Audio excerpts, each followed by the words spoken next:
Señor Ministro de Economía y Finanzas, César Vázquez Bazán.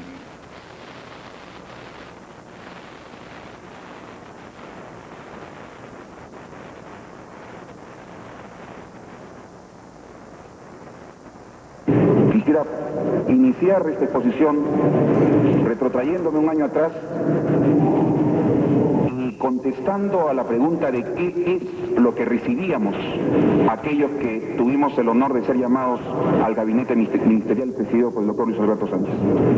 Quisiera, por tanto, que se muestre en pantalla en este momento, señor presidente, los primeros cuadros de esta exposición, comenzando por el cuadro del Producto Bruto Interno. Como usted recordará y como los señores representantes recordarán, señor presidente, nosotros recibimos el 15 de mayo de 1989 una economía en recesión.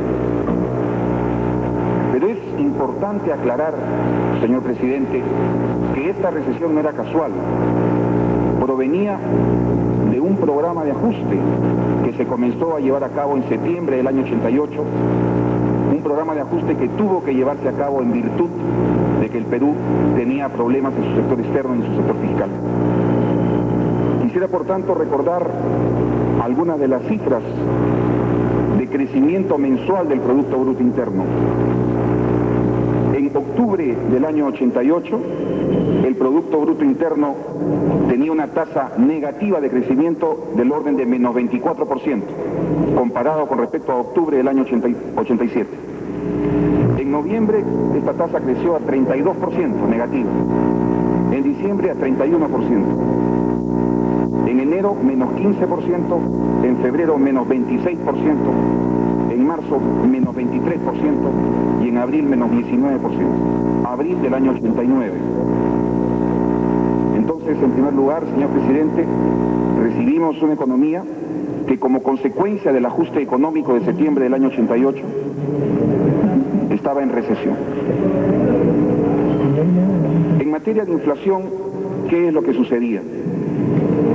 La inflación anualizada al mes de abril del año 89 llegaba al orden de 4.329%. Esta inflación anualizada, es decir, la inflación de los últimos 12 meses, había venido creciendo desde los últimos 2 años.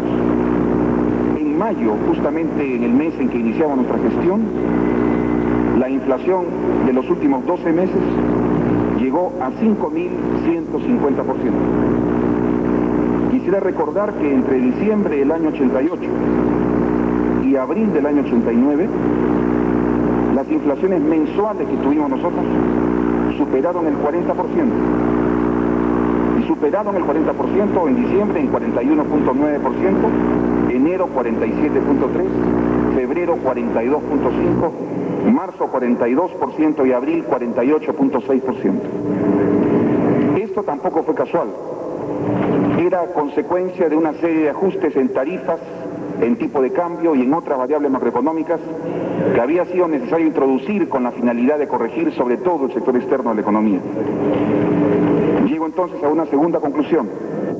Recibíamos una inflación anualizada en ascenso y que estaba en el orden cercano al 50%, puesto que en abril llegó a 48.6%. En tercer lugar, y hablando de las reservas, al 15 de mayo de 1989, los activos totales del Banco Central de Reserva ascendieron a 917.7 millones de dólares. Y los activos líquidos del Banco Central de Reserva ascendieron a 725.3 millones de dólares.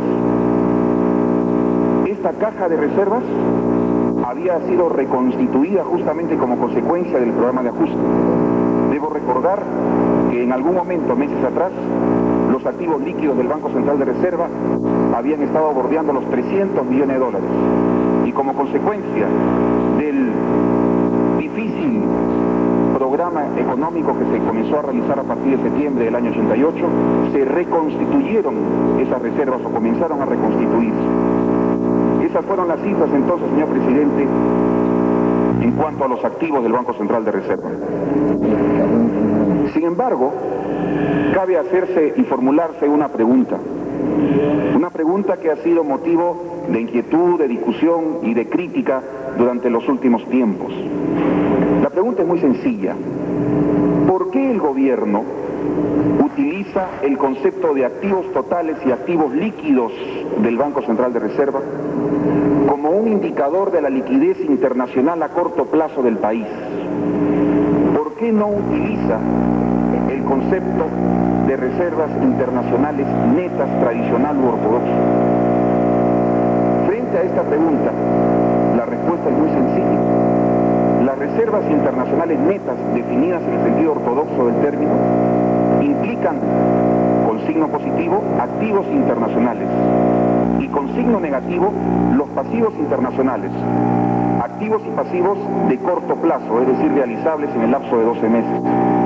Sin embargo, dentro de los pasivos internacionales de corto plazo, se incluye toda la deuda con el Fondo Monetario Internacional, sea que ésta se venza en el corto plazo o en el mediano o largo plazo.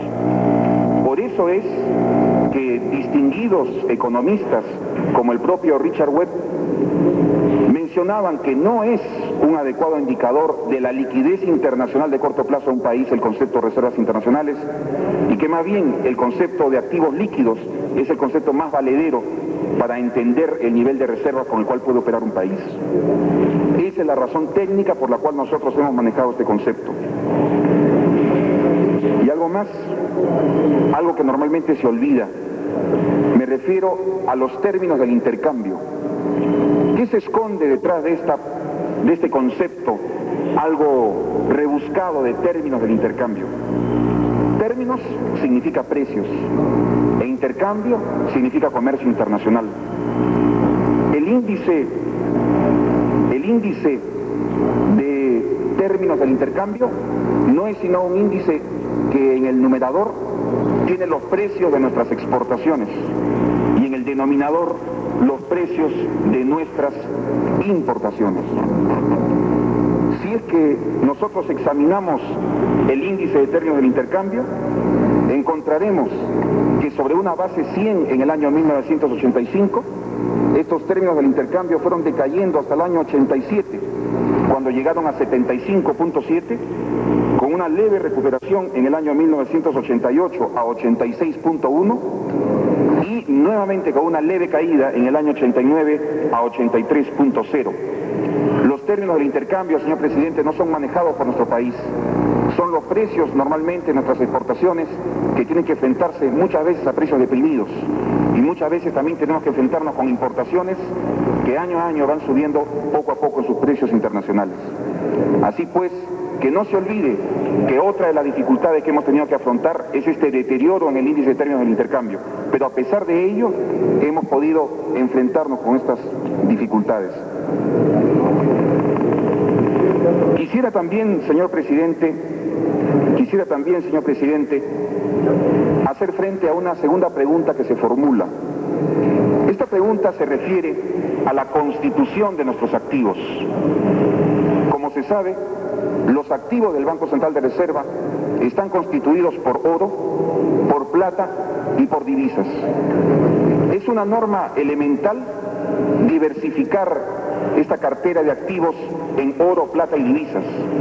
Es decir, no poner todos los huevos en una misma canasta, por distintas razones. Porque de repente el dólar podría perder poder adquisitivo, o porque de repente el oro podría desvalorizarse, o porque de repente la plata también podría desvalorizarse. Así que quisiera ahora enfrentarme a una segunda pregunta que se plantea. Nosotros, frente a los problemas últimos que hemos tenido, hemos dicho que tenemos una actitud muy consciente respecto a las reservas internacionales del Banco Central. Pero sin embargo hay algunos que creen que el oro es intangible o intocable. Reconociendo que nosotros no vamos a vender ese oro, sin embargo debo hacerles recordar a esos señores que con divisas, con billetes, con dólares, o como se dice popularmente con billetes verdes, nosotros hemos comprado gran parte de ese oro que el día de hoy tenemos en el Banco Central de Reserva. Así pues, ese mito acerca de la intangibilidad del oro debe quedar también en cuestionamiento, porque los activos hay que aplicarlos en función de maximizar su rentabilidad y en segundo lugar de minimizar riesgos. Señor presidente, quisiera también recordar algunos de los problemas que como telón de fondo existían en mayo de 1989. Y dentro de estos quiero referirme a las principales restricciones a las cuales se iba a enfrentar la gestión que se iniciaba en ese mes. Puedo mencionar algunas de ellas. El gobierno anterior había agotado prácticamente la capacidad de endeudamiento del país.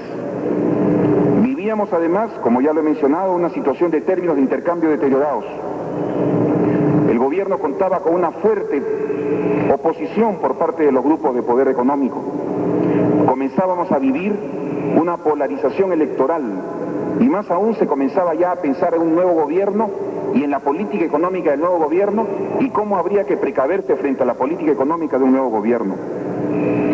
Obviamente también vivíamos nosotros un sabotaje que es el sabotaje terrorista y algo más que quisiera destacar y para lo cual también quisiera acompañarme, señor presidente, de un video en esta oportunidad de 1 o 2 minutos de duración.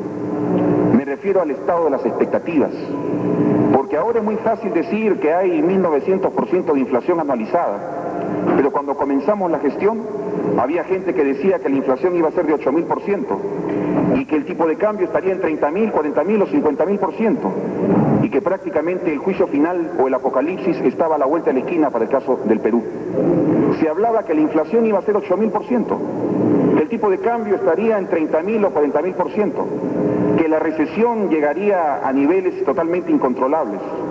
Es decir, entre economistas y entre políticos, sobre todo de oposición, se planteaba una atmósfera tremendista que prácticamente impedía o hacía muy difícil el manejo de la política económica en mayo de 1989. En todo caso, señor presidente, quisiera que esto se tome en cuenta, porque una cosa es manejar política económica en un país con expectativas positivas y otra cosa es manejar política económica en un país en el cual todos los pronósticos y todas las proyecciones hechas muchas veces profesamente por intereses parcializados obligaban a sembrar un clima de expectativas negativas en el país. Muy bien, frente a esta situación, ¿qué se hizo? ¿Qué es lo que se ofreció hacer? Los primeros días del mes de junio del año 89, el gabinete presidido por el doctor Luis Alberto Sánchez se presentó ante el Congreso de la República. Y cuando se trataron los asuntos económicos, básicamente nosotros planteamos 3 objetivos de nuestra gestión. El primero de estos objetivos era iniciar el proceso de reactivación productiva del país. El segundo, tratar de controlar y vencer el proceso inflacionario. El tercero era iniciar un proceso de cambios en el país con la finalidad que se pudieran sobre todo llevar a cabo algunas acciones concretas como son las acciones de concertación. Muy bien, ¿y qué es lo que se hizo para poder cumplir con esos objetivos? Primero, trabajamos el lado de la reactivación productiva. Para poder reactivar, hay que reactivar por un lado la demanda y por otro lado la oferta. Los salarios como consecuencia del programa de ajuste llevado a cabo en septiembre del año 88 se habían deprimido. Por consiguiente, era necesario, a partir de mayo de 1989, iniciar un proceso, algunas veces de repente lento, pero un proceso definitivo de recuperación del poder adquisitivo perdido, a partir del punto en que era recibido.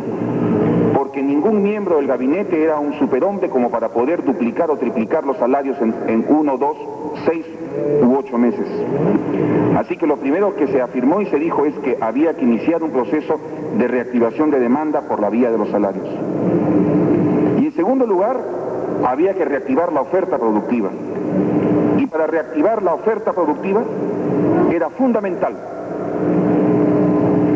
actuar en 2 campos, el campo de los costos y el campo de las expectativas. Y aquí la política que se llevó a cabo podría ser resumida en un término o en una expresión muy sencilla. El gobierno lo que planteó fue lo siguiente: moderémonos todos. Y lo que hizo en señal y gesto positivo es: comienzo yo, es decir, comienza el propio gobierno. Y comienza el propio gobierno moderándose en los instrumentos de política cuyo manejo está a cargo del propio gobierno. Fue así como la moneda se comenzó a devaluar en forma progresiva, con las mini devaluaciones que se instalaban a partir de ese día de la presentación en el Congreso de la República. Y esa política de mini devaluaciones ha continuado hasta el día de hoy y continuará hasta el término de la gestión de este gobierno. Esa política cambiaria significaba devaluación, pero significaba una devaluación moderada, y se trataba de cumplir simultáneamente con dos metas. Por un lado, no desalentar a las exportaciones, permitir que las exportaciones sigan creciendo, y por otro lado, no desalentar tampoco a las importaciones, porque las importaciones también son necesarias para un país. Un país necesita importar bienes de capital, un país necesita importar insumos, y muchas veces también un país necesita importar, por ejemplo, alimentos cuando enfrenta sequías o problemas estacionales o caídas en la producción por distintos motivos. Así pues, se inició una política de mini devaluaciones diarias en el signo monetario peruano, que se ha mantenido hasta el día de hoy. En segundo lugar, se planteó también una moderación en el manejo de las tarifas públicas. Las tarifas públicas subirían para que las empresas públicas pudieran seguir operando, pero era necesario acometer con esas tarifas públicas y colaborar con los empresarios en la recuperación empresarial. Y por una sencilla razón, porque como consecuencia del ajuste llevado a cabo a partir de octubre del año 88 en adelante, las ventas empresariales habían caído y por consiguiente se habían comenzado a producir resultados económicos en muchas empresas que no eran justamente los más convenientes. Fue así entonces que también el gobierno subía las tarifas, pero las subía en forma moderada. En materia de política impositiva, el gobierno reconoció que la única manera de aumentar los impuestos era si previamente el aparato productivo se reactivaba. Con ese fin, las medidas tributarias que se adoptaron fueron algunas indispensables, como aquella tan discutida en el sentido de que el impuesto del 1%, de la implementación del impuesto del 1% a los débitos en cuenta corriente. Así pues, este fue el contenido fundamental del mensaje que dio el gabinete Sánchez a principios de junio del año 1989. Algo más, se dijo que no habrían congelamientos de precios, se dijo que no habrían nacionalizaciones, ni expropiaciones, ni estatizaciones, en un signo y en un gesto de buena voluntad hacia el sector empresarial. Hay algo, señor presidente, que al margen de cualquier crítica o cualquier discusión yo quisiera levantar. Todos aquellos que comenzamos a trabajar con el doctor Sánchez y con el presidente de la República a partir del día 15 de mayo del año pasado, entendíamos que nuestra gestión tenía que estar inmersa dentro de las dificultades, pero tenía que estar signada por un hecho fundamental, la buena fe. Y creo, señor presidente, que a pesar de todo lo que se pueda decir, hemos procedido con buena fe, y lo que dijimos en el sentido de moderarnos en tarifas, de cumplir con un proceso de mini devaluaciones, se ha cumplido hasta el momento. Por eso, señor presidente, estas son algunas de las medidas que se adoptaron con la finalidad de reactivar. Entendíamos que estas medidas tendrían que ser acompañadas por el sector empresarial, que tendría que haber una respuesta positiva por parte del sector empresarial. En unos momentos más quisiera referirme al tipo de respuesta que se recibió. Quisiera, por favor, que se muestre en este momento, sin mayor dilación, el video que muestra el estado de las expectativas a mayo de 1989. En los primeros días de diciembre pasado, el doctor Manuel Moreira anunciaba que la inflación de ese mes sería de 50% y que el acumulado del año superaría el 2000%. Ha sido 1.313 el acumulado a noviembre. Si la inflación en diciembre fuese solamente 50% por encima de la de diciembre del año pasado, y va a ser así o va a ser más por el método que usan, eso nos da 1954. Cerrando con 2000 y sabiendo que el incoherente conjunto de alzas que hemos tenido no es sostenible en el mediano plazo, porque con 2000 necesitamos un dólar de paridad de 800 a 850 a fin de año. El expresidente del Banco Central de Reserva y uno de los más destacados comentaristas económicos del país se equivocó en sus predicciones. La inflación de diciembre fue menor y el acumulado de 1988 también fue menor. El ingeniero Felipe Ortiz de Ceballos y uno de los analistas económicos más respetados del medio anunció el 1 de enero de este año que la inflación llegaría a diciembre a 30.000% y que el tipo de cambio sería de 250.000 intis por dólar. En su revista Perú Económico, pronostica el desastre completo de nuestro país.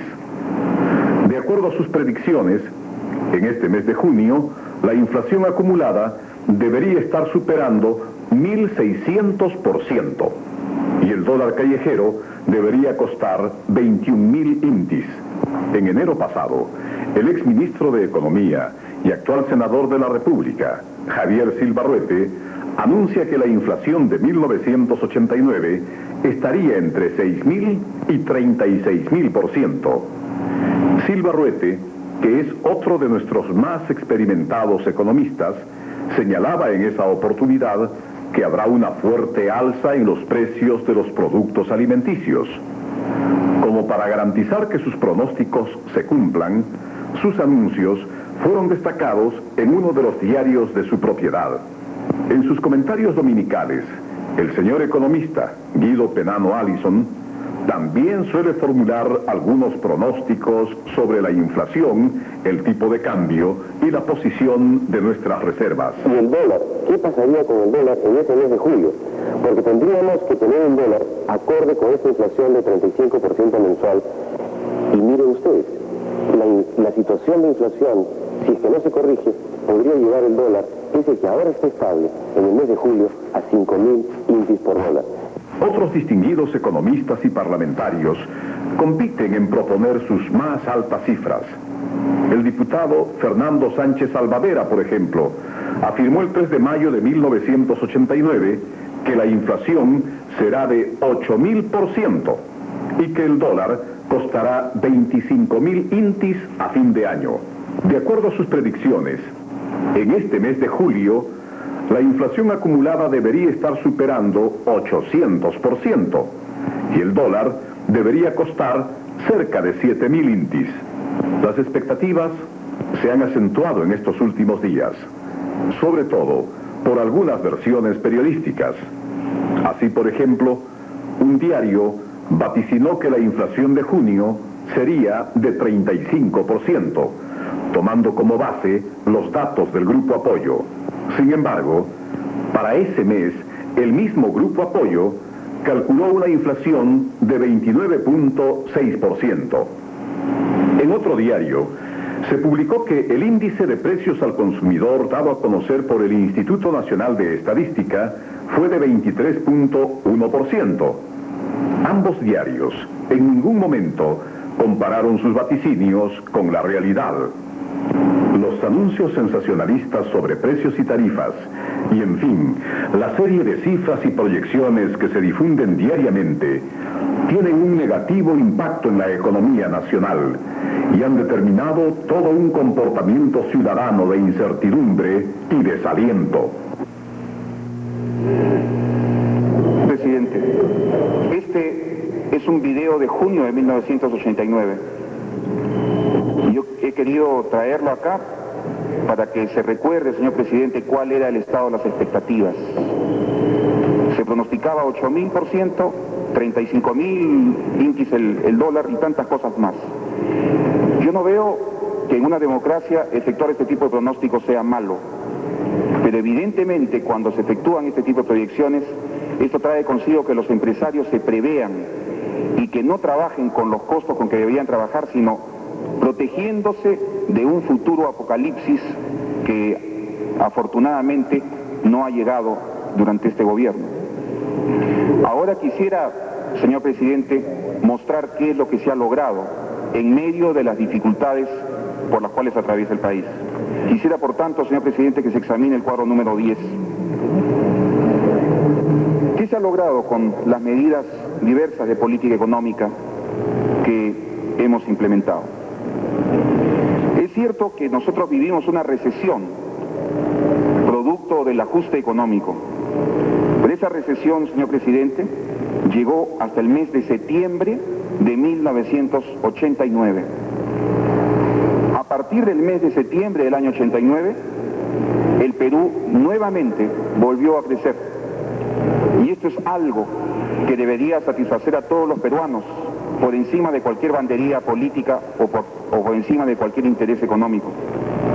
De acuerdo con el Instituto Nacional de Estadística, en octubre crecimos 4.8%, en noviembre 15.7%, en diciembre 15.4%, en enero 10.2%, en febrero 13.9% y en marzo 7.1%. Sin embargo, alguien podría decir que no confía en las cifras del INE. Por consiguiente, utilicemos otras cifras, las cifras del Banco Central de Reserva del Perú, que son traídas en la última nota semanal, que es la nota semanal 19. ¿Cuáles son las cifras del Banco Central de Reserva? Octubre del 89, 1.4%, noviembre 15.0%, diciembre 15.2%, enero 12.6%, febrero 16.9% y marzo 9.5%. Sin embargo, alguien podrá también preguntarse y decir lo siguiente: el señor ministro es muy hábil, se compara contra las cifras del año anterior. Bueno, todas las variables económicas se miden normalmente en cualquier informe estadístico contra el año anterior. Pero al margen de esa explicación, yo quisiera recordar que normalmente un Producto Bruto Interno en un país cuya tasa de crecimiento demográfico es 2.6%, un Producto Bruto Interno crece al ritmo de 4 o de 5 o quizás de 6%.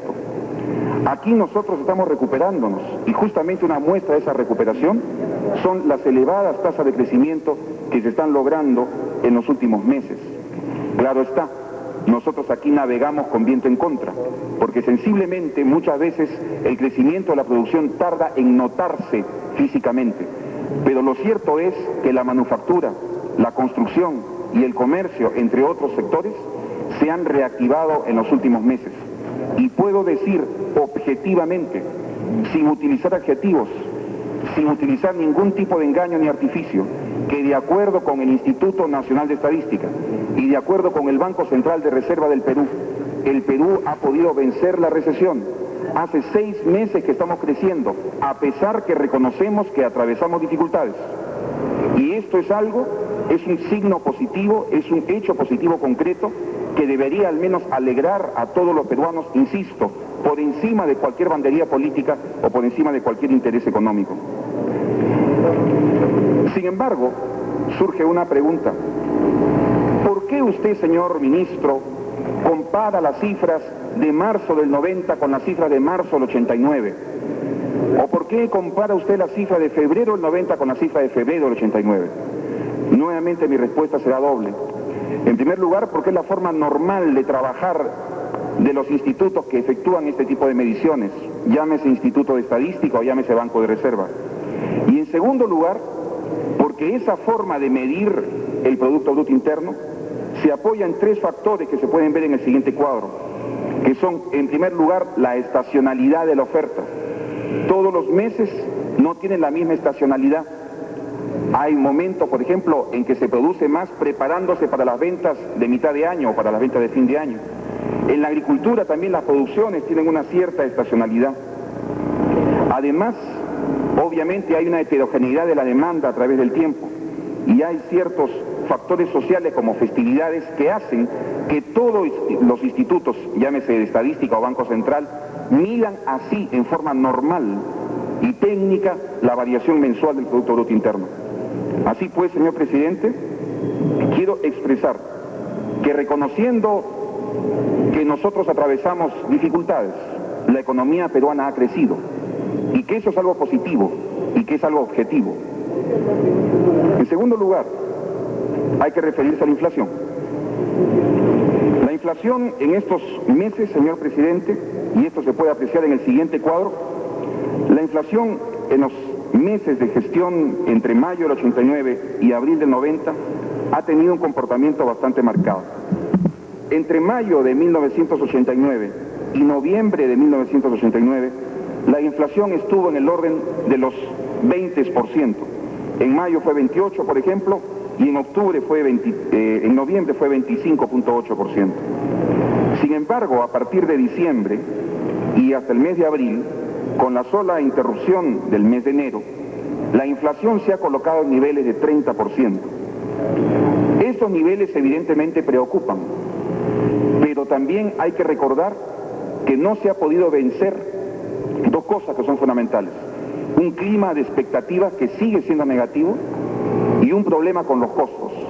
El día de hoy, la mayor parte de empresarios no fijan sus precios en función de los costos actuales, sino fijan sus precios en función no solo de costos de reposición, sino costos de reposición asumiendo shocks de la economía.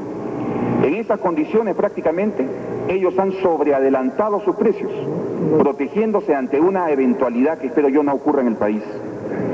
En todo caso, reconociendo que hacemos esfuerzos, pero que hay limitaciones sobre las cuales voy a tratar también, hay que acordarse de una cosa. En mayo del año 89, la inflación anualizada era del orden de 5.150%. Y en junio del año 89, la inflación anualizada llegó al tope de 5.836%. En diciembre del año 89, estaba ya la inflación anualizada en 2.775. Y en abril del año 90, la inflación anualizada se encuentra en 1.903%. Eso es un logro en medio de las dificultades, señor presidente. Quisiera, sin embargo, insistir nuevamente en el asunto de las expectativas. Las expectativas, y esto lo han dicho todos los economistas de distinto signo, cuando uno enfrenta un proceso inflacionario, son quizás las de más difícil manejo.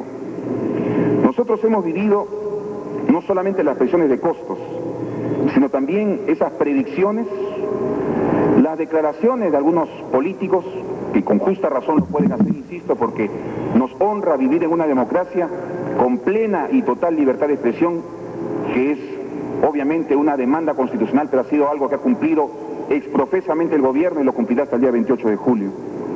Pero predicciones de 8.000% de inflación, declaraciones de políticos que ya llegamos al juicio final, informes acerca del crecimiento desmesurado de la emisión primaria, o inclusive, y esto lo reconozco, actos de la propia administración, contribuyen a generar un clima de expectativas negativo. ¿Y qué es lo que sucede? Las expectativas se tornan negativas y como consecuencia de ello el comerciante o industrial sube sus precios en exceso. Es decir, no solamente cubriendo sus costos, sino adelantándose a un eventual shock. Es decir, adelantándose a una inflación esperada. Si una empresa X, muy respetable, de asesoría empresarial, dice que la inflación del siguiente mes va a ser 35, ese empresario irá muy bien. Si mi asesor dice 35, yo voy subiendo mis precios 40 para proteger una inflación de 35. Al fin de mes la inflación sale 28, pero sin embargo ya ha habido un adelanto allí en los precios. Los empresarios obviamente se cubren de esa manera de las expectativas y absorben también los incrementos en los salarios. Además, lo que hacen es comprar dólares con fines especulativos y esto trae consigo dos consecuencias. Por un lado, mayor inflación, porque los precios suben más aceleradamente de lo que deberían subir y en forma desproporcionada. Y en segundo lugar, una mayor devaluación del tipo de cambio, porque se establecen especulaciones en el mercado libre. Durante mi gestión, señor presidente, se ha podido observar cómo en algunos momentos el dólar libre se ha ido o se ha escapado del control y luego ha bajado ostensiblemente. Y eso es algo que debe servir sobre todo para el pueblo peruano, para que observe cómo es la especulación con la moneda extranjera. Y es algo que insiste en reiterar la decisión que habíamos adoptado en el gabinete presidido por el doctor Sánchez, en el sentido de no dejar el tipo de cambio bajo el manejo de los narcotraficantes y tampoco bajo el manejo de los grandes grupos empresariales. Quisiera aquí mencionar algo también que creemos que es importante, a lo cual también me voy a referir en la fase final de esta exposición. Me refiero a la respuesta de los sectores empresariales, o mejor dicho, no a la respuesta de todos los sectores empresariales, pero sí a la respuesta de los sectores empresariales estratégicos, aquellos que marcan precios. Algo fundamental, y esa fue la orden que se recibió en el gabinete, algo fundamental en el trabajo de todos los ministros ha sido que nosotros solicitemos moderación en la conducta a los agentes económicos. Siempre he tratado de pedir, cumpliendo con esa orden, comprensión y responsabilidad, recordando la lógica de moderémonos todos, comienza el gobierno. De esa forma, nosotros nos moderamos en lo que se refiere a las subidas o la devaluación en el dólar MUC, a las tarifas, por ejemplo, de electricidad o agua, o a la subida de algunos insumos básicos. Sin embargo, muchos sensiblemente no hicieron oídos receptivos a este llamado. Y al llamado de moderémonos todos, comienza el gobierno, hubo la siguiente respuesta: gobierno, disculpe, yo he perdido plata entre abril del 88 y mayo del 89, así que tengo que recuperar mis ganancias. Así que usted me disculpará, pero yo ahora comienzo a recuperar lo que perdí en los meses del ajuste. Esa fue una de las respuestas que se recibió, sensiblemente, esa fue una respuesta que se recibió. Y aquí voy a poner un hecho o algunos ejemplos concretos que se podrían repetir con una serie de bienes. Quisiera que se muestre el siguiente cuadro, donde hay dos casos de un bien suntuario, de un bien innecesario, de segunda necesidad, como podrían ser las bebidas gaseosas, y de un bien indispensable como es la leche. En el caso de las gaseosas, por ejemplo, considérese lo que pasó entre abril del año 89 y abril del año 90. El insumo básico subió 1.500%. Las tarifas del servicio público subieron 1.300%. El dólar MUC subió 780%. El dólar libre subió 1.500%. ¿Y cuánto subieron las gaseosas en el precio de venta efectiva al público? 2.200%. ¿Y qué pasó con la leche evaporada, por ejemplo? Su insumo básico subió en 790%. Las tarifas públicas en 1.300. El dólar MUC en 780. El dólar libre en 1.500. ¿Cuánto sube el precio de venta al público de la leche evaporada? 1.900%. Eso es cubrirse frente a costo de reposición cuando hay un clima de expectativas tan negativo. Esto que estoy señalando por estos dos productos es algo que se ha repetido en todo el resto de la economía. Y yo quisiera decir, señor presidente, que los miembros del gobierno estamos tan o más preocupados por las subidas de muchos productos, pero tenemos que recordar aquí que el 85% del universo de productos en la economía peruana fijan sus precios en base a mercados libres y por consiguiente el gobierno no los determina ni los controla, son determinados libremente por los empresarios. En tercer lugar, agotamos las reservas, quemamos las reservas, dilapidamos las reservas, entregamos las reservas a los amigos del gobierno. Quisiera mostrar ahora, señor presidente, el cuadro número 18, donde se podrá apreciar los activos del Banco Central de Reserva del Perú. Activos al día 15 de mayo de 1989. Activos totales, 917 millones de dólares. Activos al 14 de mayo de 1990, es decir, al día de ayer, 974 millones de dólares. ¿Cuánto tenemos de más en activos totales en este año de gestión? 57 millones de dólares. ¿Cuánto teníamos en activos líquidos el 15 de mayo del año 89? 725 millones de dólares. ¿Cuánto tenemos el día 14 de mayo de 1990? 824 millones de dólares. ¿Cuánto hemos ganado en activos líquidos? 98.8 millones de dólares. Así que, en primer lugar, que quede claro, señor presidente, que nosotros no hemos dilapidado las reservas del Perú. En segundo lugar, y sobre esto yo quisiera desenvolverme en forma muy prudente, pero también con severidad.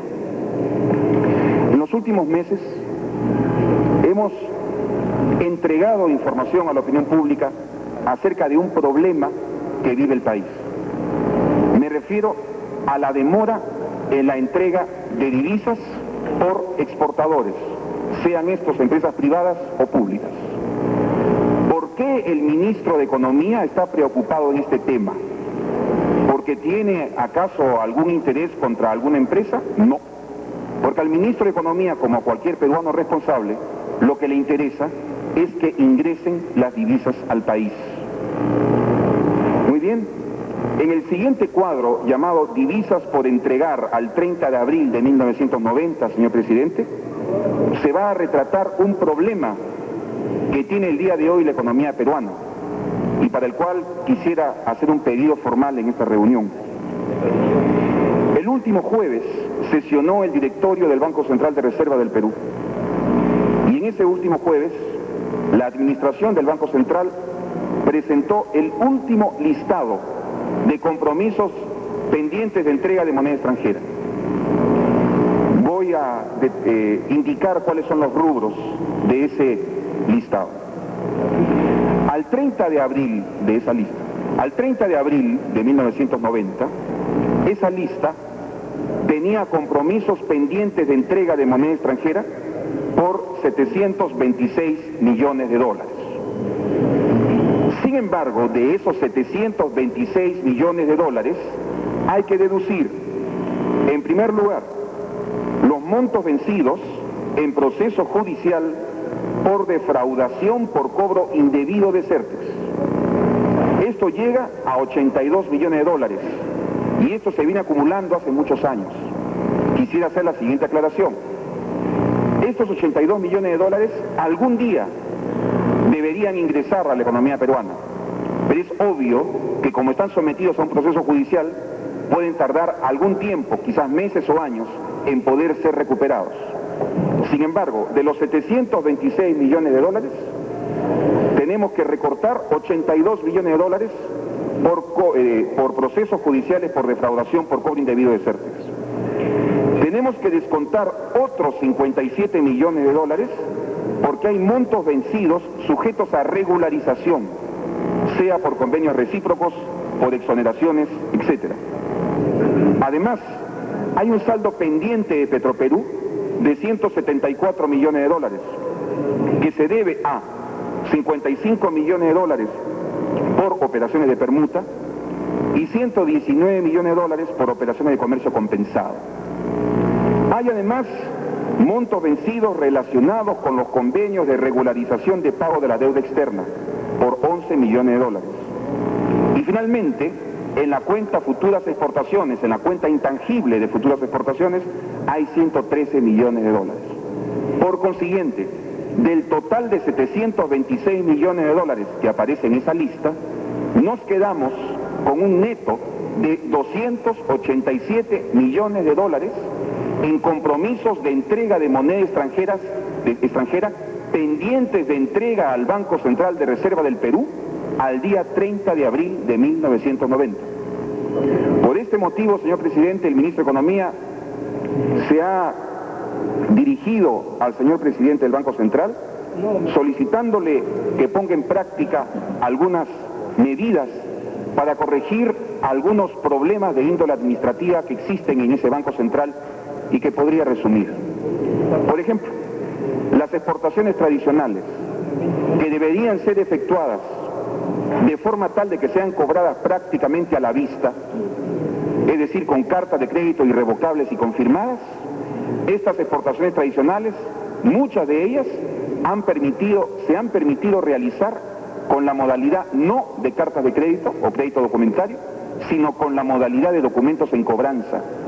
¿Cuál es el problema que trae la modalidad de documentos en cobranza? Que el pago de la exportación puede ser diferido N meses. Y eso es un problema donde ha habido un cierto descontrol por parte de la administración del Banco Central. En segundo lugar, ha habido una administración del crédito FENT, crédito que debe otorgarse a 180 días, que ha hecho que en muchos casos, y en forma indebida, esos créditos lleguen al tope inclusive de 540 días de renovaciones o prórrogas. Como es de entender, si uno prorroga la entrega o si uno prorroga el crédito FENT, automáticamente está prorrogando la entrega de la moneda extranjera. Además, existen problemas entre los saldos que aparecen en contabilidad y en la sección exportaciones respecto a compromisos pendientes de entrega, y otros que han sido señalados en algunos informes internos del Banco Central. Señor presidente, hasta la fecha, esto que algunos han catalogado como una denuncia y que es simplemente una preocupación del ministro de Economía porque ingresen las divisas al país, ha sido tratado en una forma quizás escandalosa. Hemos solicitado la intervención de la Contraloría, de la Superintendencia de Banca y de la Inspectoría del Ministerio de Economía y Finanzas. Estas tres instituciones están trabajando ya en el Banco Central.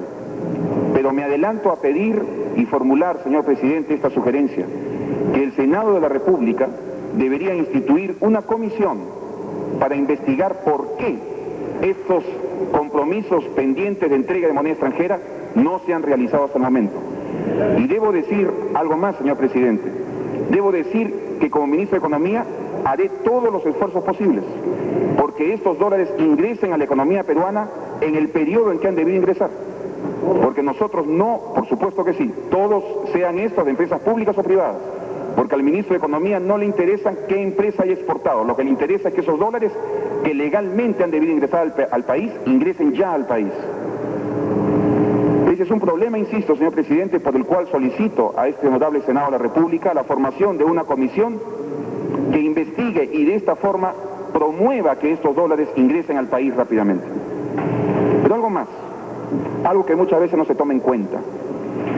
Uno de los mitos que se han manejado en los últimos meses en el país y que se han entregado ante la opinión pública es el mito de la quema de divisas. Yo estoy seguro que muchos peruanos creerán de que esto de la quema de divisas es que por ahí hay alguna persona irresponsable que los billetes los está quemando en tonterías o en usos no indispensables para la economía peruana. Y sobre esto, yo quisiera recordar algo que normalmente uno no se acuerda, señor presidente. En economías subdesarrolladas como la economía peruana, para que algo se pueda producir, normalmente por lo menos hay que importar algún grado de insumos o algún grado de bienes de capital. Por ejemplo, en esta bebida gaseosa que está aquí, hay insumos importados. Y si por algún motivo se levanta la producción de bebidas gaseosas, esta producción va a exigir la importación de ciertos insumos para poder producirla. Ese es un defecto que tienen prácticamente todas las economías latinoamericanas, pero que para el ministro de Economía es simplemente un dato prácticamente exógeno que no se puede modificar en el corto plazo. Lo que se han hecho con las divisas en el país no es una quema irresponsable. Lo que se ha hecho con las economías del país es abastecer al país. Una de las garantías que este gobierno puede dejar al próximo gobierno es que justamente estamos dejando al país abastecido, al país, como dicen algunos en un término que es obviamente un salvajismo gramatical, estamos dejando estoqueado al país. Y yo quisiera que se muestre el cuadro de importaciones para poder comparar y tratar de explicarme en lo que trato de decir. En el cuadro siguiente se muestran las importaciones FOB según destino económico. ¿Qué es lo que va a aparecer en ese cuadro? En primer lugar van a aparecer la clasificación de los bienes según sean estos bienes de consumo, insumos, bienes de capital o diversos. Y aparecen dos periodos concretos. El periodo comprendido entre junio del año 89 y octubre del año 89 y el periodo comprendido entre noviembre del año 89 y marzo del año 90. Es decir, vamos a tratar de comparar estos meses. ¿Qué es lo que se ha importado? Entre junio del año 89 y octubre del año 89 se importaron insumos por 306 millones de dólares. Entre noviembre del año 89 y marzo del año 90 se importaron insumos por 628 millones de dólares. ¿Insumos para quiénes? Para la industria en 458 millones de dólares e insumos también para la agricultura. Justamente cuando se sale de una etapa recesiva, suceden este tipo de problemas. Nótese, por ejemplo, cuánto eran las importaciones de insumos para la agricultura. 20 millones entre junio del 89 y octubre del 89. 45 millones entre noviembre del 89 y marzo del 90. ¿Cuánto eran las importaciones de insumos para la industria? 256 millones de dólares entre junio del 89 y octubre del 89. 458 millones de dólares entre noviembre del 89 y marzo del 90. Así pues, hemos utilizado las divisas para abastecer al país en insumos para la industria y en insumos para la agricultura. Eso no es quema de divisas, eso es utilizar las divisas del país para el crecimiento económico que sirve para todos los peruanos y no solamente para algunos. Y se han importado también bienes de capital. Por ejemplo, la industria, que en el primer periodo importaba 32 millones de dólares en bienes de capital, importa en el segundo periodo 227 millones de dólares. La construcción importaba 23 millones, la agricultura importó 36 millones en bienes de capital contra 3 millones en el periodo anterior. Y es obvio también que se han producido importaciones de bienes de consumo, no solamente por motivos de producción, sino también porque hay otros motivos de abastecimiento que el gobierno tiene que garantizar, como es el caso de los alimentos. Así pues, señor presidente, que se salga de la escena aquella idea en el sentido de quema de divisas. El gobierno en forma responsable ha dirigido esas divisas hacia la industria y hacia la agricultura, para sus insumos y sus bienes de capital.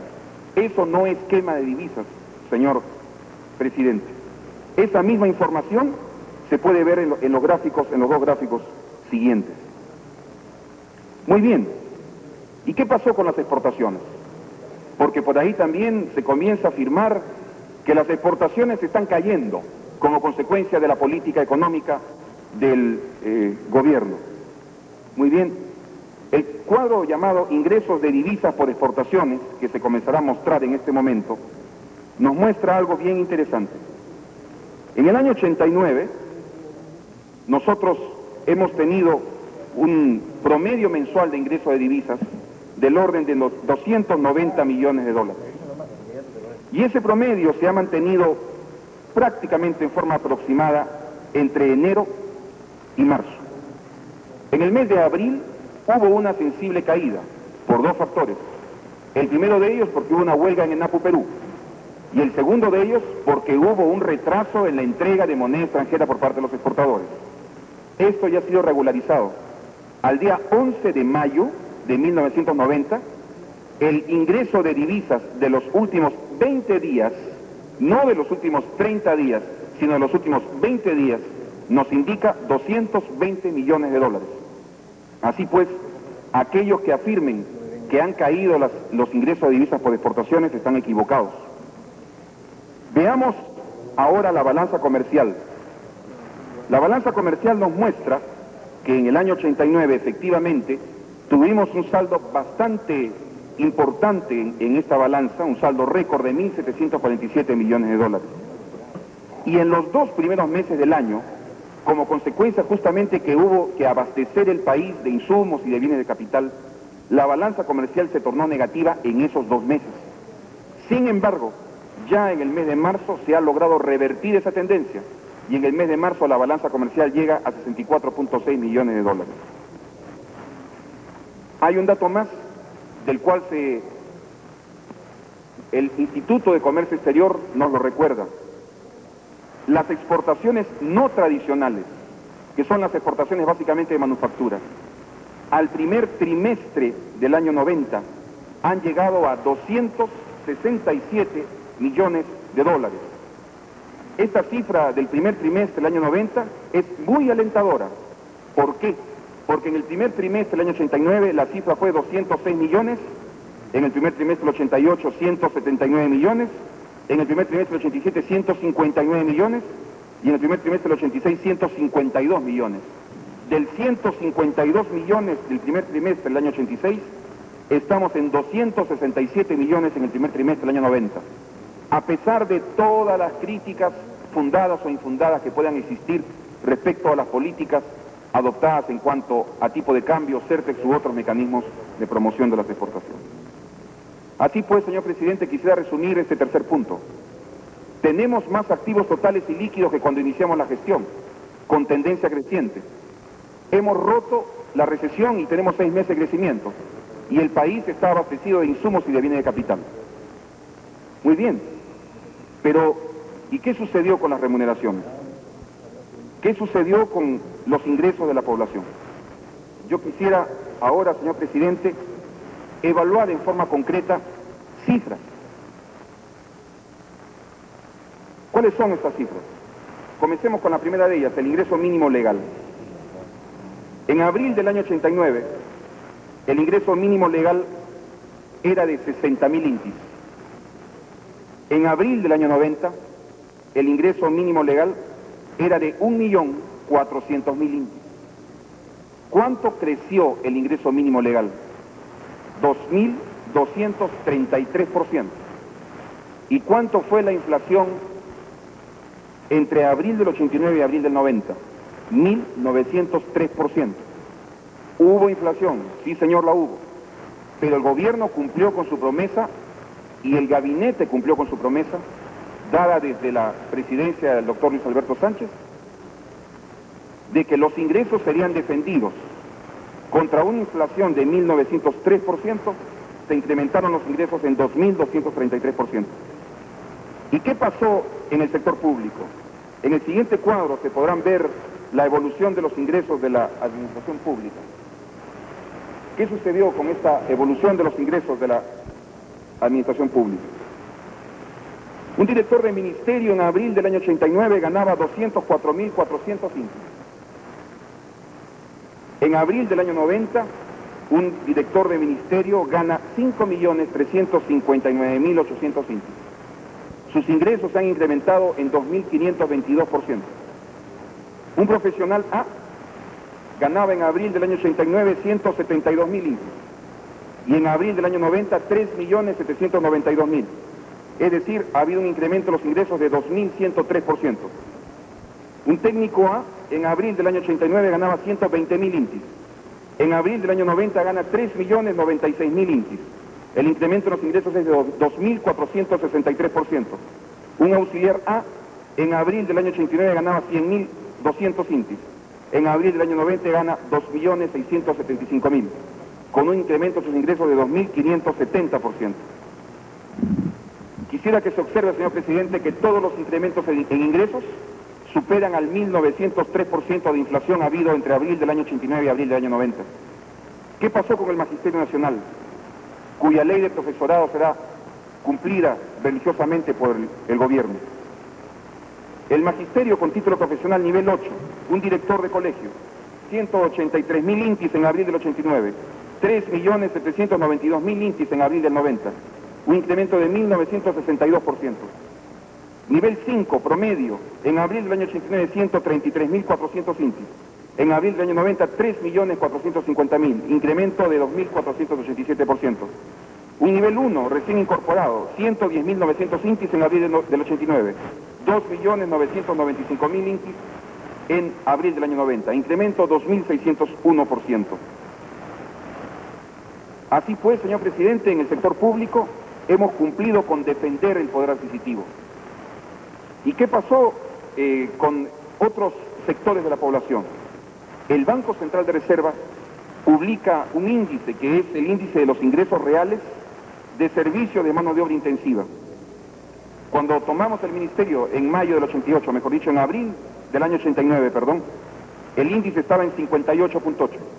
En mayo era 61.3, en junio 64.6, en julio 68.9 y en diciembre terminó en 79.2. Entonces, no se puede decir que no hemos cumplido con aquello que se afirmó en los primeros días de junio en la exposición del gabinete del doctor Luis Alberto Sánchez, que cumpliríamos con defender el poder adquisitivo de la población. Pero también quiero aclarar aquí, señor presidente, una cosa, que nosotros, insisto, no podemos duplicar o triplicar o cuadruplicar los salarios reales de la población en 12 meses. Se ha defendido el poder adquisitivo y se ha defendido prudentemente ese poder adquisitivo, merced al cual ha podido haber reactivación. Pero también no podemos ir al otro extremo porque eso podría originar mayores problemas inflacionarios en el país. Quisiera referirme ahora al déficit del gobierno central. El déficit del gobierno central efectivamente es un problema crónico. En el año 89, el déficit del gobierno central ascendió a 1.6% del Producto Bruto Interno. Y nosotros este déficit no lo consideramos un déficit inmanejable. Sin embargo, en los últimos días se produjo una consolidación de la deuda del Tesoro Público. Una consolidación de la deuda del Tesoro Público que ha traído una gran discusión y que por supuesto sirvió para que se afirmaran muchas cosas acerca de ella. Yo lo que quiero referir al respecto y mostrando el cuadro de deuda consolidada. En 1981 se consolidó deuda pública por el orden de 3.3% del Producto Bruto Interno. En el año 83 se consolidó deuda pública por el orden de 7.4%. En el año 90 se ha consolidado deuda por el orden de 3.9%. Yo me pregunto, esta acción que era necesaria para poder manejar las finanzas públicas en el marco de restricciones existentes, ¿no es una acción diferente cualitativamente a la que se realizó en el año 81 o a la que se realizó en el año 83? Así pues, señor presidente, yo tengo que lamentar las expresiones que muchas veces se emiten sin tener en consideración que esta acción ha sido llevada inclusive al doble en años anteriores por justamente representantes del partido que critique esas medidas.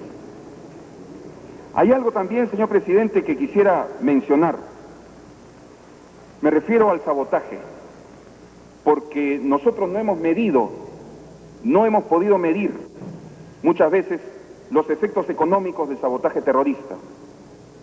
Yo quisiera que nos pongamos a reflexionar sobre lo que significa el sabotaje sobre la economía peruana, sector por sector. En el sector agropecuario, ¿qué significa el sabotaje? Destrucción de maquinaria, equipo e instalaciones, daños a plantaciones, matanza de ganado. ¿Y eso qué trae consigo? Disminuye la producción, se contrae la oferta, si no pensemos en cuántas SAIs en la Sierra Central están en esa condición.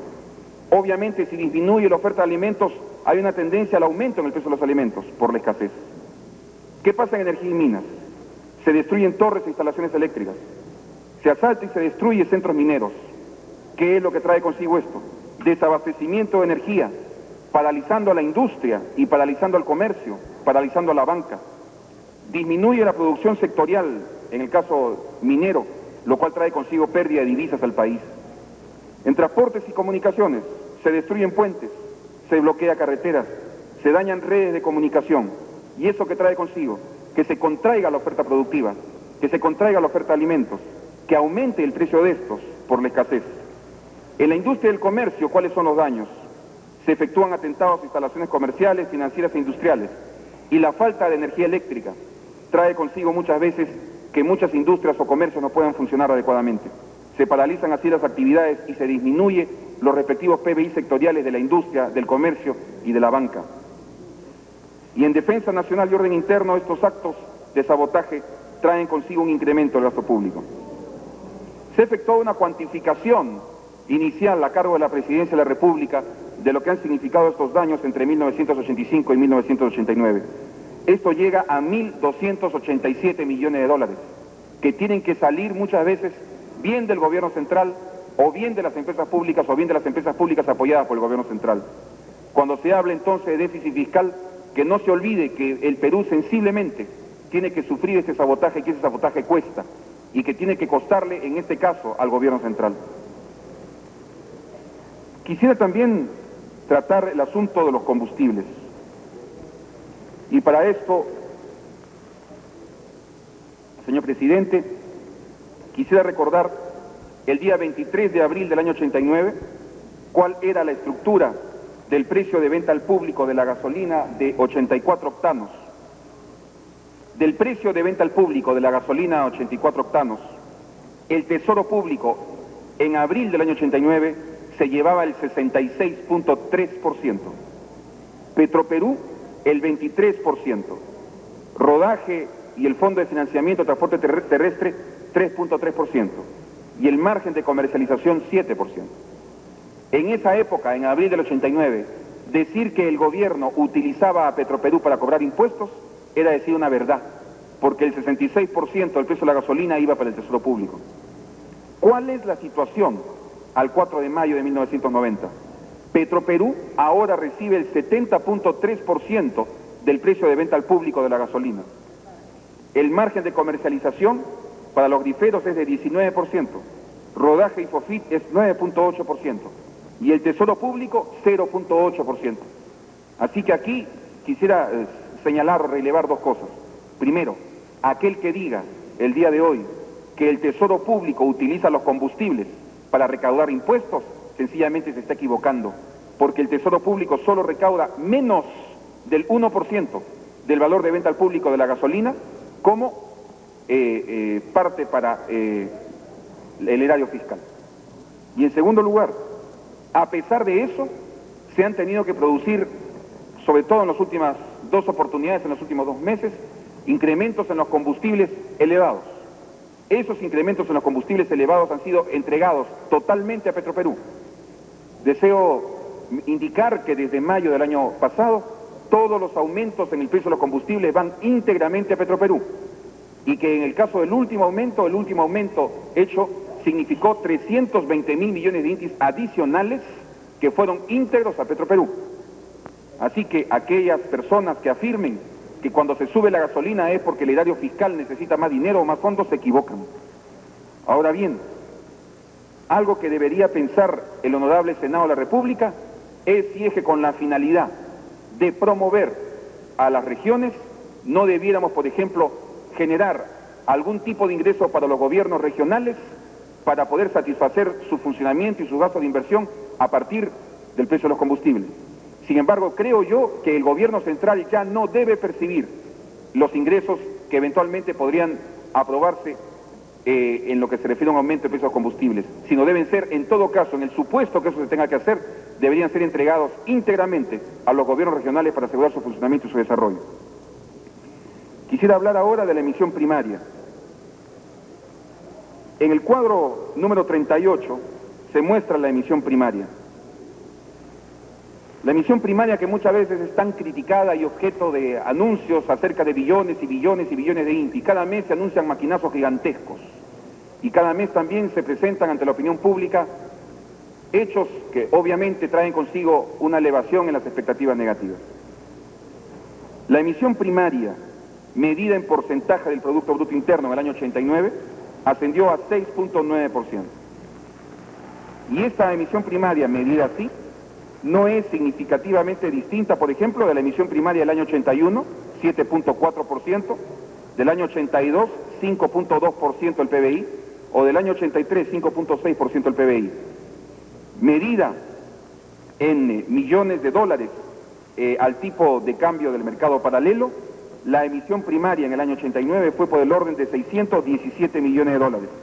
Y yo quisiera recordar cuánto fue la emisión primaria en el año 80, por ejemplo, 1.576 millones de dólares, en el año 81, 1.547 millones de dólares, en el año 82, 924 millones de dólares, en el año 83, 773, en el año 84, 602, y en el año 85, 1.271 millones de dólares. Así pues, que cuando se discuta de emisión primaria también hay que tomar en cuenta estas cifras. Y ahora quisiera referirme, señor presidente, a otro de los problemas, otro de los mitos que se han sembrado en la sociedad peruana en los últimos meses. Y quisiera aprovechar esta exposición, no para rechazar, porque creo que ese no es el término, pero decir que en ningún momento el gobierno trabaja con esa idea. Es el mito de las bombas de tiempo. Algunos señores, insisto, por vivir en un régimen democrático, afirman que algunas mentes irracionales en el gobierno están sembrando bombas de tiempo. Creo yo que aquellos que afirman eso, lo único que hacen es poner en duda la peruanidad, la condición de peruanos de los ministros de Estado. Señor presidente, algo muy alejado de nuestro criterio es establecer bombas de tiempo. Nosotros nos enfrentamos a dificultades muchas veces sin mayor colaboración. Frente a esas dificultades tenemos que operar. En ese marco de dificultades tenemos que operar. Pero yo quisiera referirme a la verdadera bomba de tiempo. A una verdadera bomba de tiempo sobre la cual hoy día no se discute ni se habla nada. El último ministro de Economía y Finanzas del gobierno anterior fue el señor Guillermo Garrido Leca. Él publicó un interesante trabajo llamado La Deuda Pública Externa, la deuda pública externa peruana. Y en ese trabajo, que aquí lo tengo, es un pequeño folletito que en algún momento más lo mostraré, se presenta un cuadro que es la proyección pasiva del servicio de la deuda pública externa concertada a diciembre del año 1984. Este fue el folleto que se publicó, la deuda pública externa, y de ese folleto se ha extraído ese cuadro número 40. ¿Qué dice ese cuadro? Que en el año 85 se tenía que efectuar un servicio de deuda externa por el orden de 3.771 millones de dólares, que en el año 86 había que servir deuda externa por 2.200 millones de dólares, igual que en el año 87, En el año 88 por 2.000 millones, en el año 89 por 1.800 millones y en el año 90 por 1.400 millones. Esa es la verdadera bomba de tiempo del Perú. Esa bomba de tiempo fue recibida por este gobierno y fue afrontada por este gobierno con una política, criticada o no, pero con una política determinada.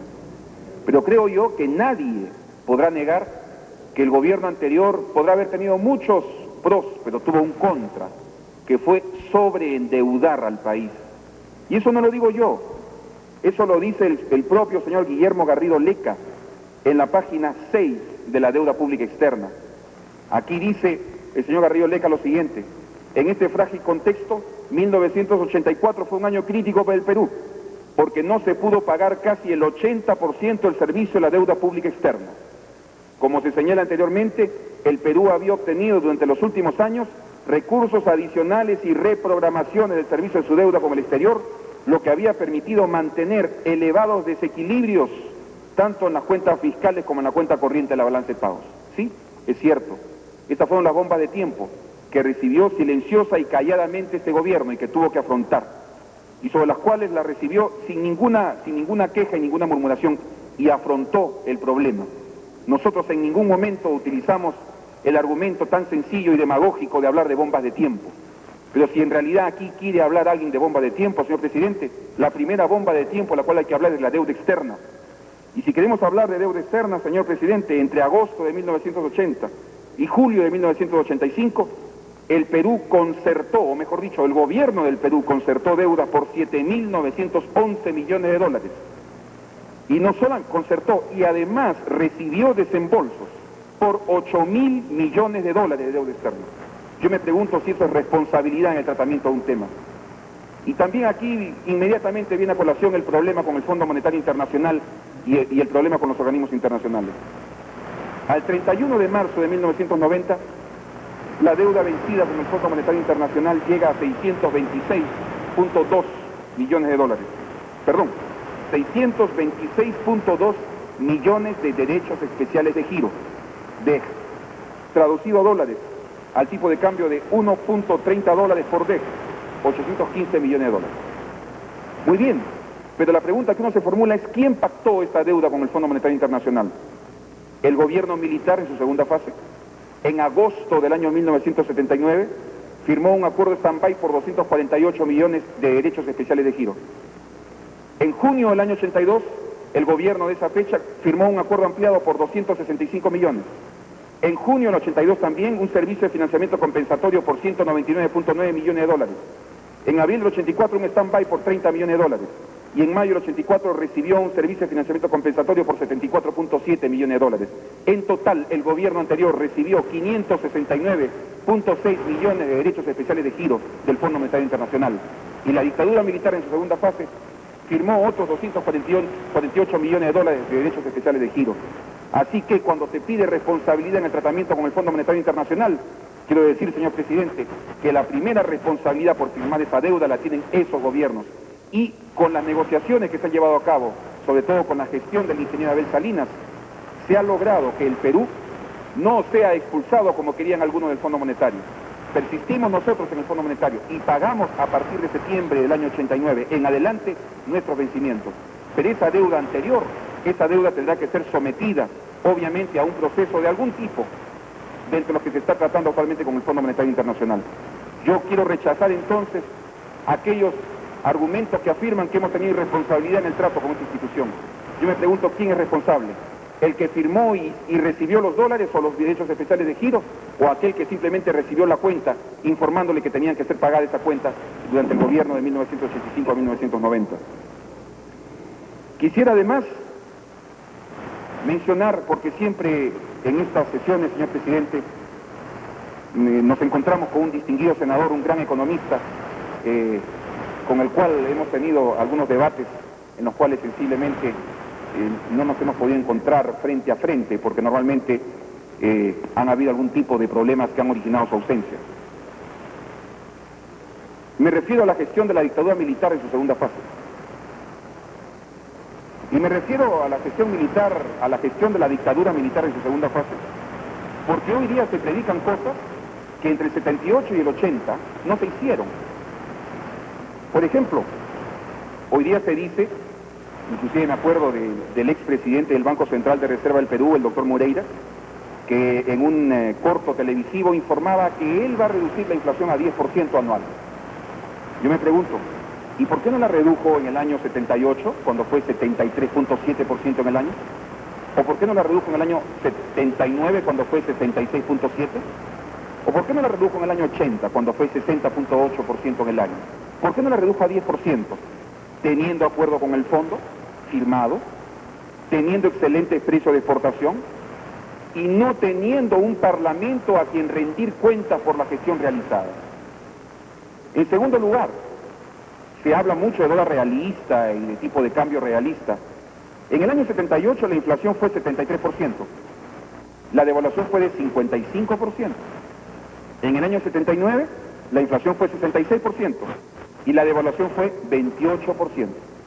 En el año 80 la inflación fue 60% y la devaluación fue 35%. ¿Por qué no se fijó en esa fecha un valor real para el dólar? Y una tercera pregunta, ¿por qué no se pudo controlar la expansión de la oferta monetaria y el uso de la maquinita, que entre junio del año 79 y julio del año 80 llegó a 99%? Y por último, y acá está presente el distinguido representante parlamentario que acuñó en una memorable sesión del Congreso de la República por los años 80 el término embalse, ¿por qué esa gestión, que según algunos ahora podría bajar la inflación a 10% al año, por qué esa gestión dejó la economía embalsada? Porque justamente el primer mensaje del gabinete del gobierno de Acción Popular en el año 80 fue que el gobierno militar en su segunda fase había dejado la economía embalsada. Así pues, cuando se critique, me parece que hay que recordar muchas cosas que no se hicieron en su debido momento. Ahora bien, yo quisiera ahora preguntarme por alternativas. Quisiera preguntarme por alternativas. Y quisiera ahora que por favor sensiblemente esta pantalla de video sea malogrado, sensiblemente. Tengo acá el monitor nada más, pero voy a pedir por favor, no sé si será posible que haya algún esfuerzo para que pueda utilizar, pero voy a pedir que se pase en este momento un video que me van a disculpar si esto no se ve perfectamente, pero espero que se pase el video, que se comience a correr en este momento. ¿Qué hacer? ¿Qué hacer frente a la política económica actual? Como vivimos en una democracia, afortunadamente, con libertad de expresión, con libertad total de crítica, hay recomendaciones muy importantes, una de las cuales ha surgido de un distinguido candidato a la presidencia de la República. Yo quisiera que se pase ese video con esas recomendaciones en este momento. Mientras entra ese video, siendo un país pobre como es, habiendo tanta pobreza en nuestro país, de mantener un sector puramente parasitario, ¿no es verdad?, a costa de los contribuyentes peruanos. Entonces nosotros tenemos que diseñar un sistema para que no haya burocracia improductiva. No podemos darnos el lujo de mantener un Estado con 800.000 funcionarios, cuando ese Estado podría funcionar con 100.000 o con 200.000. Entonces hay que encontrar un sistema para que esos 600.000 o 700.000 burócratas puedan pasar a la sociedad civil. La gratuidad indiscriminada de la enseñanza pública, que termina favoreciendo a quienes no lo necesitan o lo requieren menos, debe reemplazarse gradualmente a partir del tercero de secundaria por un sistema de becas y crédito educativo. De esta forma se asegura la igualdad de oportunidades a los pobres, pero sin subsidiar a los sectores medios y altos, de modo que los recursos disponibles puedan orientarse a la educación básica y primaria de los sectores marginales. ¿Dónde ha salido mi declaración de que yo pienso despedir 500.000 empleados públicos? ¿Dónde hay una declaración grabada mía, un texto firmado por mí, un reportaje reconocido por mí donde yo mencione 500.000 o 400.000 o 100.000 empleados públicos?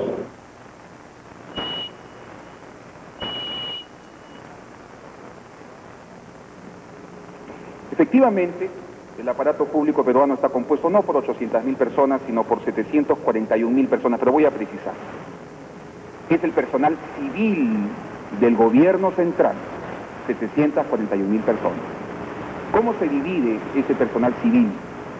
545.000 personas trabajando en el gobierno central y 195.000 pensionistas. Da un total de 741.000 personas. No está considerado en este total Fuerzas Armadas, Fuerzas Policiales y empresas públicas. Eso está aparte. Ahí hay 741.000, no los 800.000 que precisaba el doctor Vargas Llosa. Muy bien. Él plantea, en una terminología bastante interesante, que esos 800.000 puestos de trabajo sean trasvasados a la sociedad civil, entiéndase, sean despedidos, y quedarse con un aparato público que funcione con 100.000 trabajadores. Es decir, no habló de despedir 400 o 500, en realidad estaba hablando de despedir 700.000 personas. Claro, 700.000 personas o 100.000 personas o 50.000 personas en un papel de estos es un numerito frío, una cifra de 5 dígitos, 4 o 6 dígitos con una comita. Pero cada uno de esos numeritos en realidad no es tal, es un ser humano que tiene familia y tiene hijos. Y una decisión que tomó este gobierno, pese a quien le pese, con apoyo crediticio del exterior o no, con apoyo crediticio interno o no, con bonos o sin bonos, es que no íbamos a tocar ni despedir a ningún empleado público. Que probablemente se puedan quejar de mucho sueldo o de poco sueldo, eso es otra cosa. Pero nuestra decisión política es respetar la estabilidad laboral de los trabajadores públicos. Porque en un país en el cual el sector privado, por X razones, no puede generar los suficientes puestos de trabajo para toda la población económicamente activa, el sector público tiene que cumplir con una tarea de recibir ese excedente de mano de obra que sensiblemente no tiene ocupación en el sector privado. Hemos hecho un cálculo que aparece en el siguiente cuadro. Hemos hecho un cálculo para analizar cómo sería un shock conservador, que técnicamente cerraría brechas, es probable, yo no lo discuto, técnicamente se pueden cerrar las brechas, pero quisiera analizar cómo sería este famoso shock para cerrar la brecha fiscal.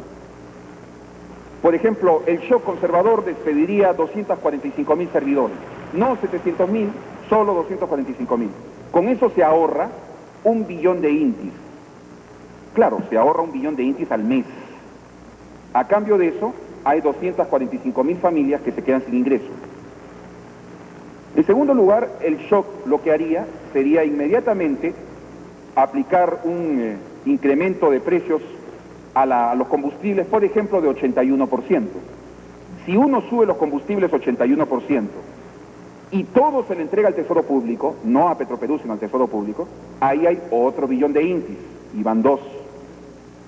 Si se eliminan, claro, evidentemente si sube el precio de los combustibles, suben todo el resto de precios, la economía siente un efecto recesivo en ese momento, y también obviamente puede haber algo de convulsión social. Hay un tercer punto, que es la eliminación de las exoneraciones tributarias. Se pueden eliminar las exoneraciones tributarias, se puede eliminar las exoneraciones del IGB, las vinculadas a aranceles y otras. Ahorramos 1 billón de intis más. Sin embargo, al hacer esto, estaríamos eliminando los incentivos a la promoción y desarrollo de algunas actividades industriales y comerciales.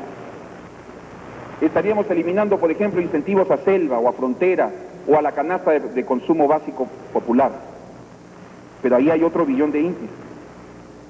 Si se desatiende la educación secundaria a partir del tercer año, y además, si es que se desatiende obviamente la educación universitaria, lo cual está implícito, si la educación gratuita se llega solo hasta segundo y secundaria, y a partir de tercer grado, esta pasa a ser pagante, obviamente la universidad también, allí, por ahí estamos eliminando 200.000 millones de intis, ¿no? Pero eso sí, estamos contribuyendo a elitizar la educación superior y estamos contribuyendo también a disminuir el nivel cultural de la nación y a agudizar los problemas de subempleo y desempleo.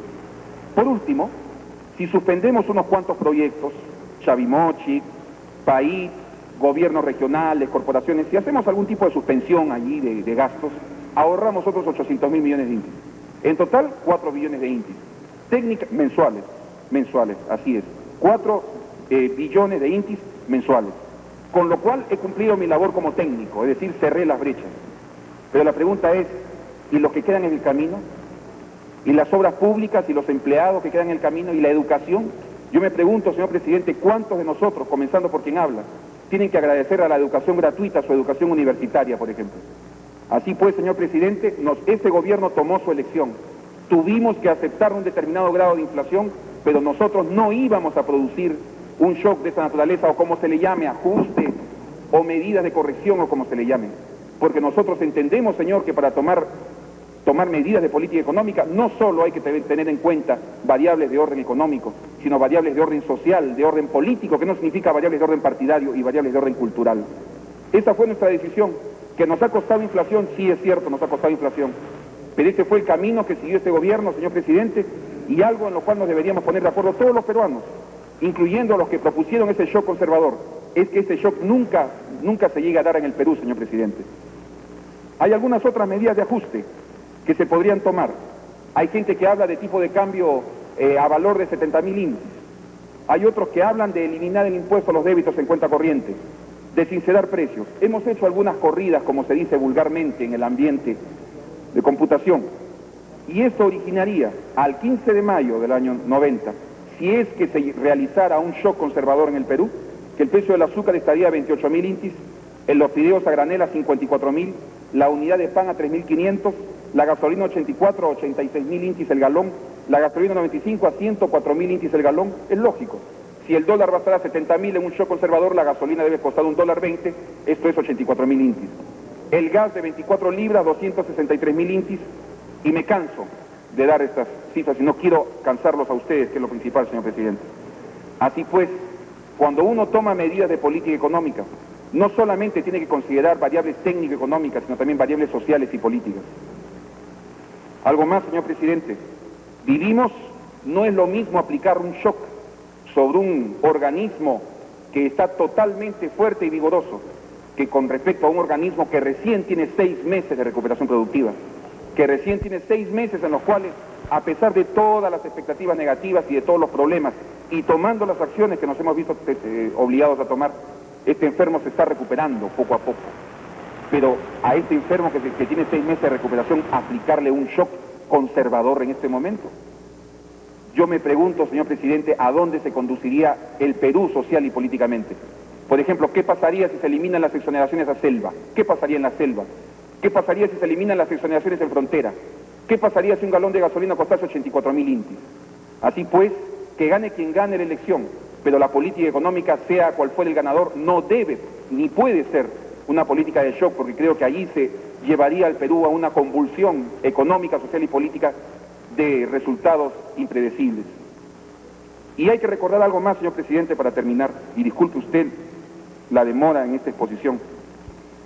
Hay que recordar, señor presidente, que vivimos en un país injusto, en un país en el cual, por ejemplo, en el año 89 las utilidades de las empresas eran 46% del ingreso nacional y las remuneraciones solamente eran 27% del ingreso nacional. En este país, sin embargo, a pesar de sus injusticias, nadie sobra, señor presidente. No sobran los trabajadores, tampoco los empresarios. No sobra el Estado, no sobran los partidos políticos, no sobran los medios de comunicación. Nadie sobra, todo el mundo es necesario. Pero hay algo que en este mensaje, al finalizar, señor presidente, y al atenerme a todas las críticas y preguntas que se quieran realizar, hay un mensaje que yo quisiera dar, es el que se refiere a la actitud del gobierno frente a los empresarios. En los últimos meses, sobre todo, quizás por la polarización del debate político y del debate económico, se ha llegado a afirmar que el gobierno está poniendo también bombas de tiempo al sector empresarial. Quisiera decir que en el programa del partido aprista, existe en el programa mínimo del partido aprista un punto en el cual se indica que habrá apoyo al sector empresarial, obviamente a cambio de algo. Y eso es lo que nosotros planteamos de un primer momento. Moderémonos todos, comienza el gobierno. Sensiblemente la respuesta fue como fue. Yo quisiera ahora examinar un brevísimo cuadro respecto a cómo entendemos nosotros al empresario en el Perú. En este cuadro lo que se muestra es las pequeñas diferencias que existen entre el empresario y el negociante. En el Perú, sobre todo, esta distinción es necesaria. Para nosotros, el empresario es un hombre que reinvierte sus utilidades. El negociante no la reinvierte, consume artículos de lujo, acumula riqueza y luego fuga los capitales al exterior. En segundo lugar, el empresario asume riesgos, el negociante no los asume, por el contrario, exige todo tipo de seguridades para operar. En tercer lugar, el empresario innova, sin embargo el negociante copia. ¿Cómo innova el empresario? Crea nuevos productos. El negociante lo que hace es copiar productos. El empresario incorpora nuevas tecnologías. El negociante mantiene métodos de producción tradicionales. El empresario busca nuevos mercados, sobre todo de exportación. El negociante se aferra a su mercado original. El empresario finalmente innova adecuando y modernizando su empresa. El negociante no se preocupa por efectuar cambios estructurales en su negocio. Por esto, el empresario se preocupa en incrementar su productividad, el negociante no. Lo que quiere es simplemente mantenerla o mantenerla estancada. Los empresarios mejoran las remuneraciones de sus trabajadores y elevan su nivel de vida, porque entienden que el trabajador es un socio en la producción. El negociante busca pagar la mínima remuneración a sus trabajadores y elude el pago de beneficios sociales. Finalmente, el empresario paga sus impuestos, el negociante los evade y todos los días está calculando una nueva forma de evadir los impuestos que debería pagar. Así pues, señor presidente, cuando se afirma que este gobierno tiene una tentación antiempresarial, yo lo único que puedo decir es que con los empresarios que crean, que innovan, que asumen riesgos, que pagan sus impuestos, que reinvierten sus utilidades, con ese empresario está el gobierno. Pero eso sí, si nos hablan de negociantes, que fugan los capitales al exterior, que no reinvierten, que tienen estancada la productividad, realmente eso no tiene una mayor simpatía, creo yo, de este gobierno ni del próximo. Finalmente, ¿qué ofrece este gobierno, señor presidente? En primer lugar, crecimiento. Hemos hecho nuestros cálculos y el primer semestre del año 1990 lo dejaremos con una tasa de crecimiento de 10.1%. Es una tasa anómala, insisto, un país normalmente crece 5 o 6%. Es 10 porque evidentemente habíamos tenido 16 meses de recesión, y eso lo reconozco. Pero eso sí, es importante decirlo, dejamos una economía en crecimiento, con 10% en el semestre de crecimiento. Dejaremos una balanza comercial positiva, con aproximadamente en el primer semestre 1.700 millones de dólares en exportaciones, 1.400 en importaciones, y con una balanza comercial del orden de 222 millones de dólares positiva. El presidente de la República, el 28 de julio del año pasado, se comprometió a dejar 800 millones de dólares en reservas, y eso es lo que cumpliremos. Ya he dicho que en nuestra gestión, a pesar de haber utilizado divisas en la adquisición de insumos y bienes de capital, mantenemos, inclusive hemos crecido levemente en los activos totales y líquidos. Las políticas establecidas hasta el momento persistirán, es decir, la política cambiaria, que está en el orden ahora del 1.13% al día, la mini devaluación se mantendrá. Las partidas que están el día de hoy en el dólar MUC se mantendrán en el dólar MUC, y las partidas que están en el dólar libre se mantendrán en el dólar libre. El depósito previo se mantendrá. Nosotros además mantendremos una adecuada regulación de la liquidez, de forma tal que por no estrecharla caiga la producción, y que por no incrementarla o por incrementarla en demasía la inflación pueda descontrolarse. Además, quisiera decir que continuaremos con la política de aumentos mensuales en las remuneraciones para defender el poder adquisitivo de la población. Y además, quisiera mencionar que la política impositiva, luego de las pequeñas variaciones habidas en Semana Santa, en la elevación del impuesto del 1 al 2% en los cheques, en la elevación del impuesto del 1 al 2% en compraventa de moneda extranjera y otras medidas que se adoptaron con la finalidad de recaudar 1 billón de intis adicionales a partir de mayo, sobre esas medidas tributarias prácticamente no hay un mayor cambio. Eso es lo que nosotros pensamos hacer.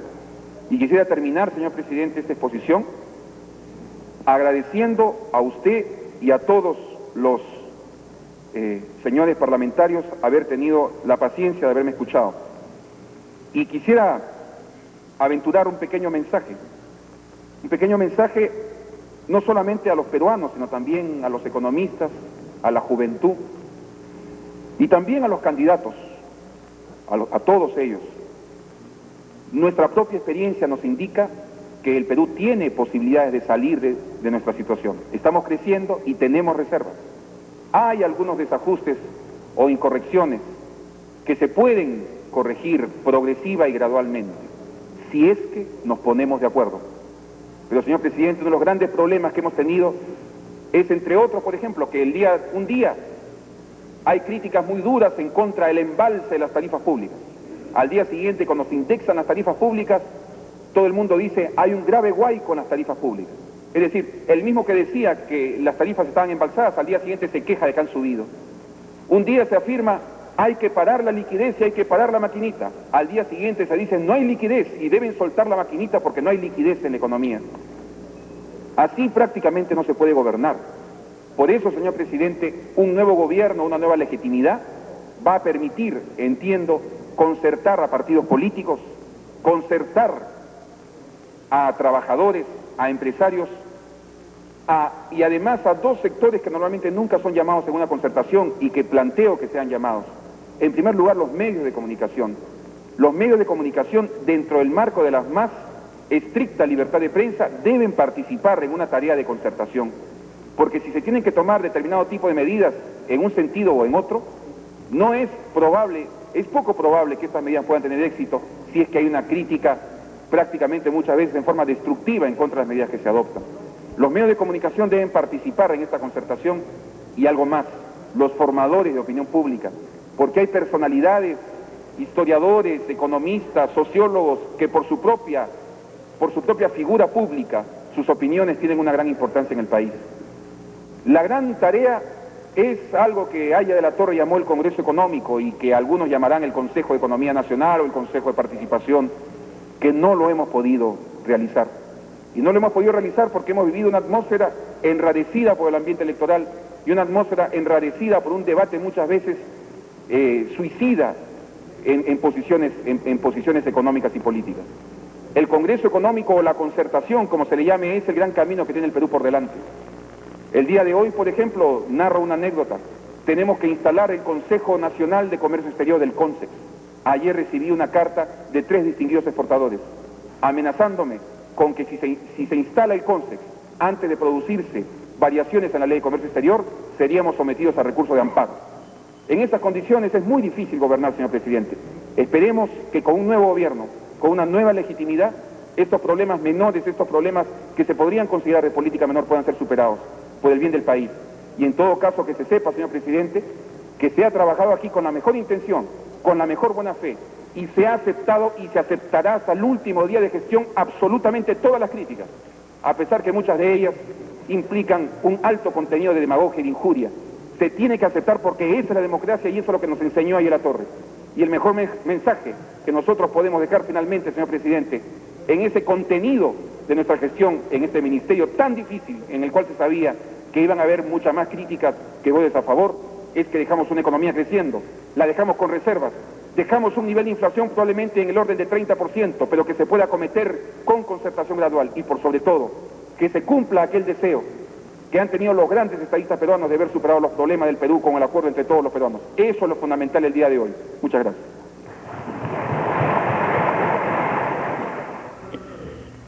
Hemos presentado la exposición ante el Senado de la República del señor Ministro de Economía y Finanzas, César Vázquez Bazán.